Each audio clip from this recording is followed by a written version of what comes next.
Greetings, LEGO fans, and welcome to Retro LEGO, where we revisit and rank the sets in beloved LEGO themes from the past. Today, we're splashing back into the Caribbean with a truly transformative year for LEGO Pirates. While their 1989 and 1991 waves basically kept the same cast of characters and a largely homogeneous style, 1992 shook things up by adding a brand new faction, the Imperial Redcoats, and some of the theme's most beloved and valuable sets to this day. With an impressive 8 new entries total, this year felt like a bold reassertion of the LEGO Pirates theme as a world that was here to stay for the long haul. So gather up your treasure and let's traverse through another classic year of LEGO Pirates. Rounding out the bottom of this list is set number 1696, Pirate Lookout. This also had a polybag release with the same title, but cataloged as 1464.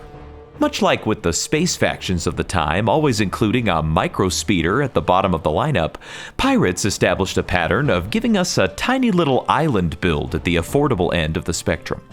Though I think the previous year's entries in this slot were honestly great little sets for their price, this one leaves a bit to be desired.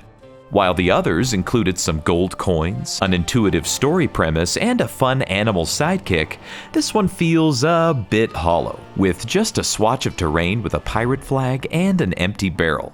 Exciting. You do at least get a minifigure though, and this exact iteration of Rummy, with his black tricorn hat and gray pants, hasn't been seen since the Black Sea's Barracuda. Hand him a cutlass and a flintlock pistol, and you've got yourself a set, which isn't exactly bad per se, but doesn't quite live up to its comparable sets from the preceding years. Coming in at number 7 is set number 1889, Pirates Treasure Hold. Well. Looks like we got a handful of little island builds this go around. And now I feel a little bad comparing the Pirate Lookout to the previous year's sets, because this one checks all the boxes I mentioned there. You've got the animal sidekick with the monkey, the chest full of treasure, and a fun story premise. This one being a clever little cache for this guy's bounty carved out of a rock. I like to think that he's hiding a little extra bling for himself behind the rest of the crew's back, which is about the most piratey thing you can do. Helping to conceal this full sprue of gold is this classic LEGO palm tree. One of my favorite LEGO builds of all time, and one that I just bought 20 of for my LEGO Island recreation. That one certainly hurt the wallet a bit, with each of those individual pegs costing about $1 a piece, but it was a darn good excuse to get my hands on a bunch of them while they're still out there. First Mate Rummy once again appears here, this time with a combination of a brown tricorn hat and black pants that we hadn't yet seen at this point, but would appear plenty of times in the coming years.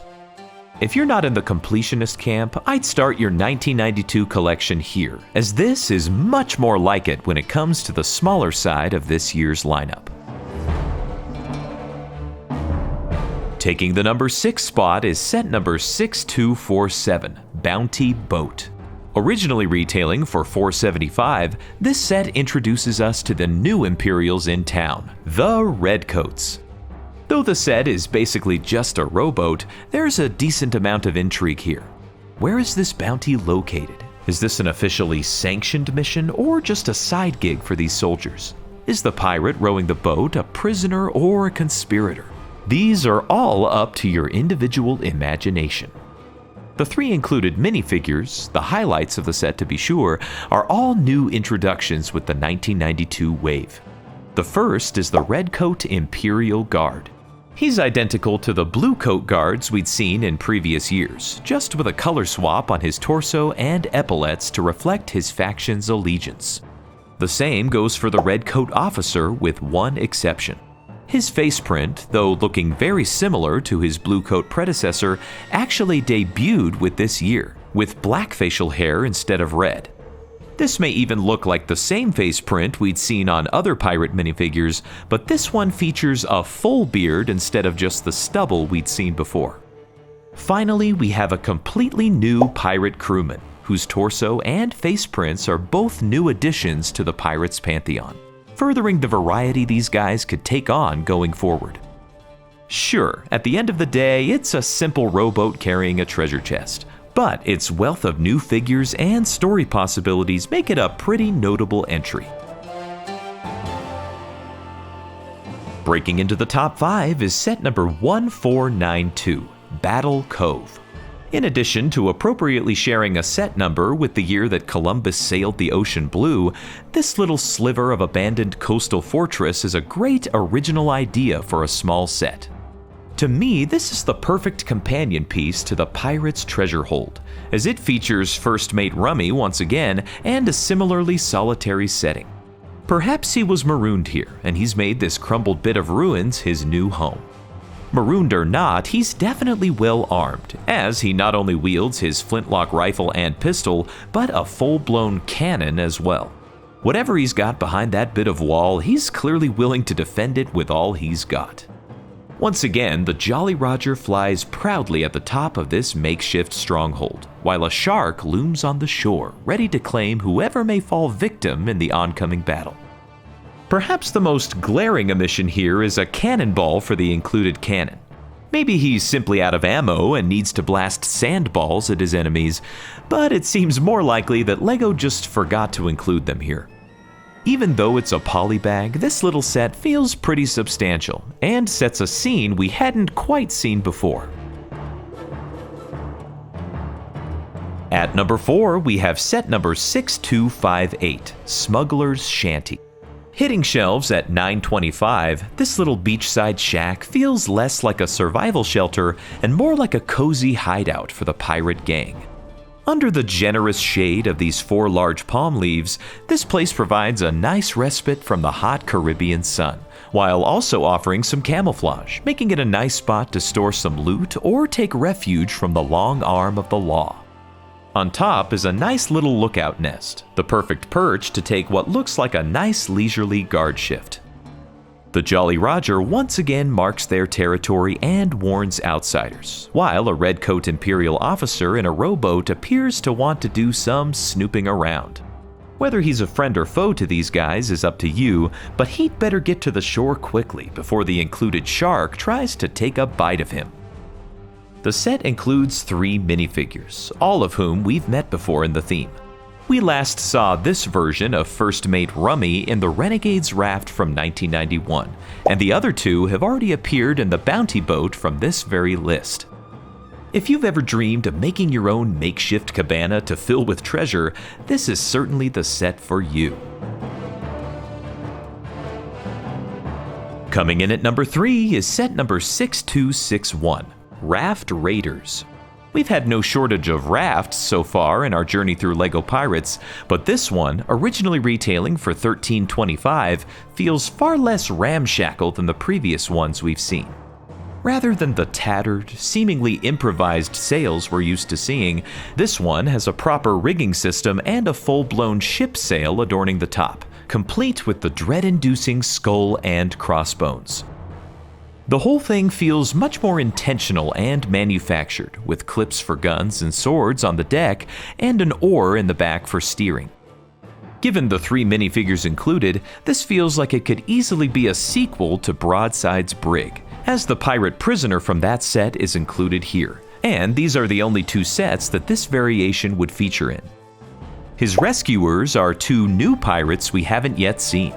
The first one is a bit of a mishmash of elements we're already familiar with, bearing the standard pirate crewman torso in red, a black tricorn hat instead of a bandana, and a peg leg, which had previously been reserved for none but Captain Redbeard.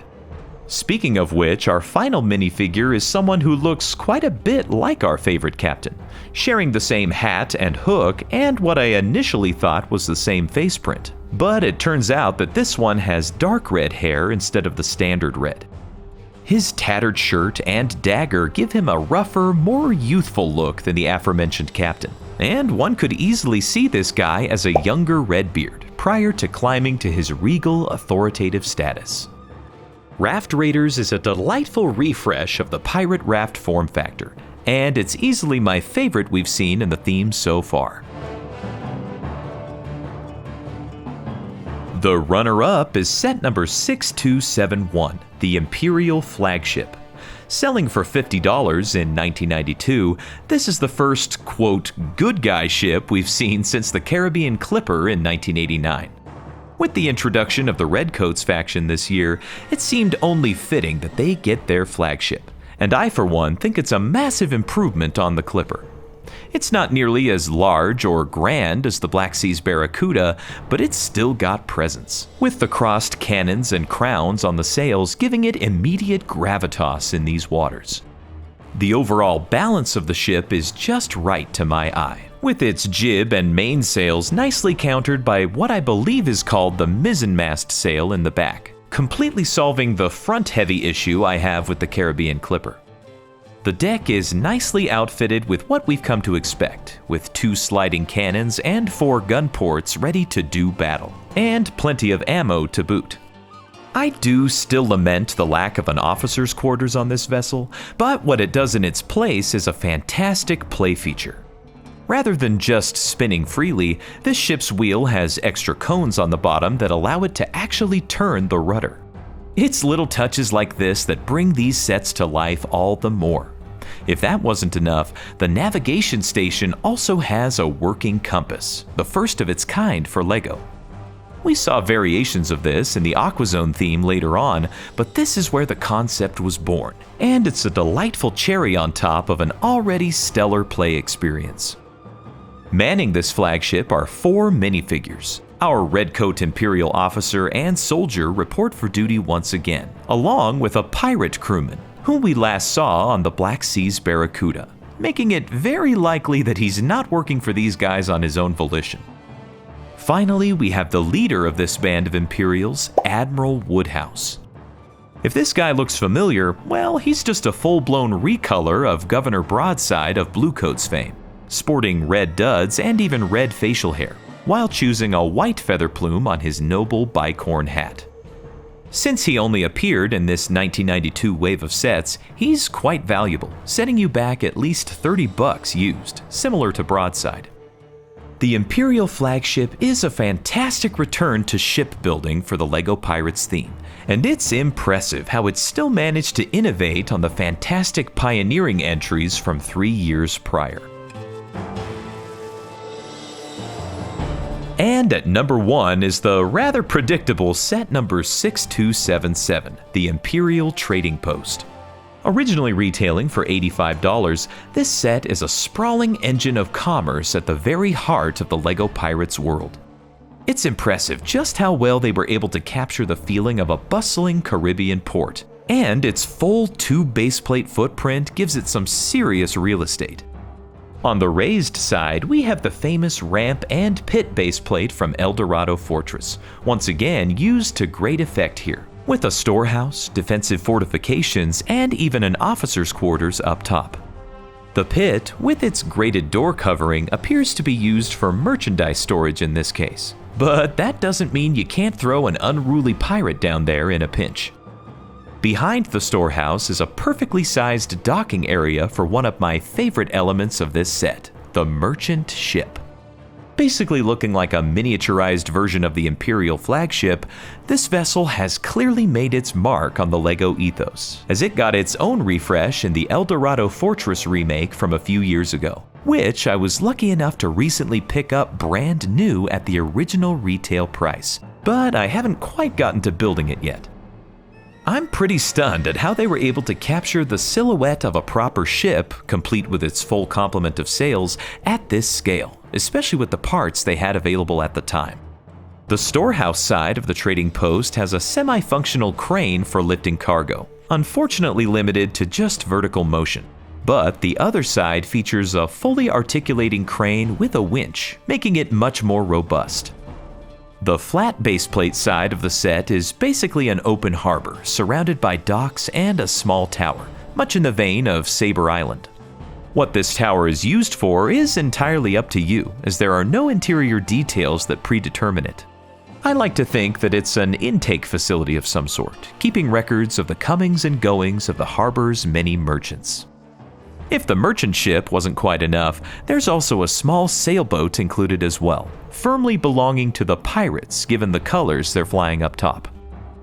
This impressive set comes with an equally impressive lineup of minifigures, 9 in total, 5 of whom are set exclusive. We get our second and final appearance of Admiral Woodhouse along with his redcoat officer and 2 soldiers.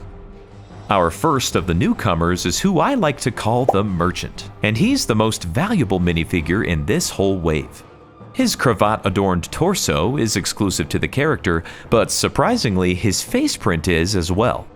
I was shocked to find that this is actually a light red version of the print we've come to know so well, and aside from its appearance on the same character in the Skull's Eye schooner later on, it's exclusive to this set. I just love the look of this guy. And though he appears to be a bit of a neutral presence here, he clearly leans to the pirate side later in his career. Stay tuned for that. Finally, we have 4 other pirates that each make up a set-exclusive combination of elements that we've seen before, giving us a varied cast of characters for this climactic set. With its wealth of minifigures, structures, ships, and storytelling possibilities, how could this set not be the top dog of this fantastic wave of LEGO pirates?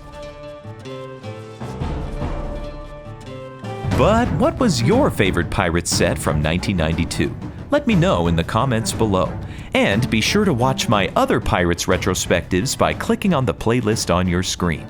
And most of all, thank you so much to the members of the Brick Guild for making these videos possible.